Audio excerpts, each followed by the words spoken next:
Normalement, on devrait en savoir un peu plus puisqu'ils sont en train de revoir le plan de sécurité du port de Bordeaux. Il est prévu de fermer des zones, notamment un portail au niveau du pont, etc.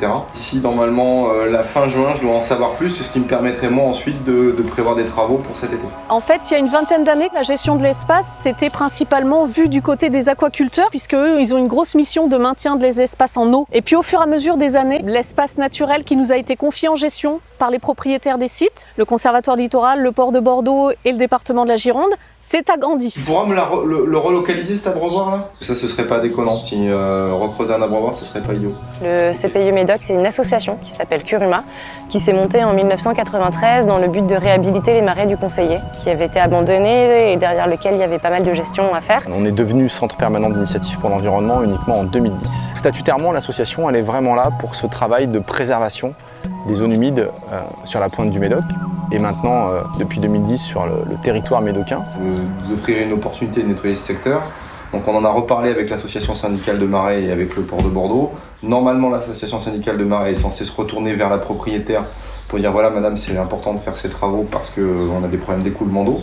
Avec des riverains qui se plaignent. On est passé globalement de la gestion du marais salé presque uniquement, à la gestion des prairies humides, et puis à la gestion de zones un peu cultivées aussi, sur certains endroits. Les compétences se sont acquises au fur et à mesure. Maintenant, sur les 1400 hectares, eh bien, on a une mosaïque en fait d'activités et d'espaces complètement différents, humides ou moins humides, à gérer. Que pour l'instant, tant qu'on n'a pas les clôtures, tu peux garder le reste en fauche. Et qu'au fur et à mesure où on installe des clôtures, après progressivement on peut réinstaller les animaux par là-bas. Ce que je voudrais, c'est qu'on puisse se revoir sur le terrain et en même temps reparler de la zone qui est au nord, quoi. Donc de l'extension en direction du Verdon de l'autre espace. Enfin, on a des indicateurs en fait pour suivre si on améliore la situation. L'idée, c'est vraiment de coordonner l'ensemble des activités, d'éviter surtout les conflits en fait d'usage. Par exemple, on a des agriculteurs, on a des chasseurs, on a des aquaculteurs qui ont besoin d'eau.